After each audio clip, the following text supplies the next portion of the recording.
বাংলাদেশের ওপর মার্কিন শুল্ক আরোপে ব্যবসায়ী নেতাদের মধ্যে দেখা দিয়েছে নতুন আতঙ্ক। বিশেষ করে ট্রাম্পের শুল্ক আরোপে হুমকির মুখে বাংলাদেশের $40 বিলিয়ন পোশাক শিল্প। ব্যবসায়ীরা বলছেন, ট্রাম্প প্রশাসনে বাংলাদেশ নিয়ে ভুল বার্তার কারণেই এর মাশুল গুনতে হচ্ছে। এমন অবস্থায় সরকারের হস্তক্ষেপ চান ব্যবসায়ী নেতারা। রয়টার্সের প্রতিবেদনে বিস্তারিত জানাচ্ছেন মাসুদ রানা।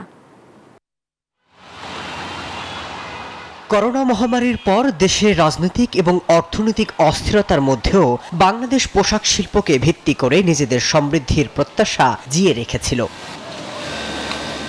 তবে ট্রাম্প বাংলাদেশের পণ্যের উপর ৩৭% শুল্ক আরোপ করেছেন, যা দক্ষিণ এশিয়ার সব দেশগুলোর মধ্যে দ্বিতীয় সর্বোচ্চ এবং বৈশ্বিকভাবে আরোপিত মার্কিন ট্যারিফের মধ্যে ১৫তম সর্বোচ্চ।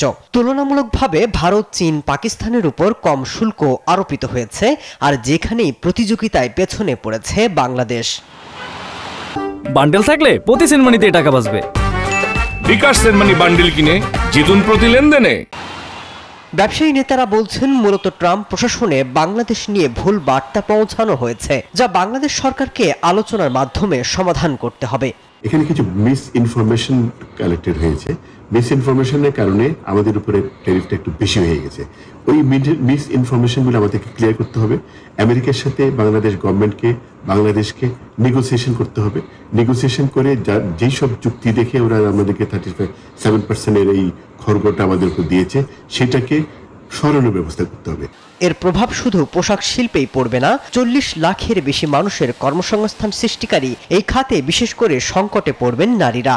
বিশাল একটা জনগোষ্ঠী, বিশেষ করে মহিলারা, নারীরা কাজ করে এই সেক্টরে, এবং প্রান্তিক জনগোষ্ঠীগুলো, তারা বড় ধরনের ক্ষতির সম্মুখীন হবে যদি আমেরিকান বায়াররা বাংলাদেশ থেকে মুখ ফিরিয়ে নেয়।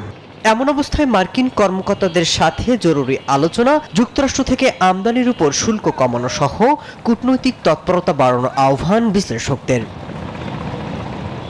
মাসুদ রানা, নিউজ 24।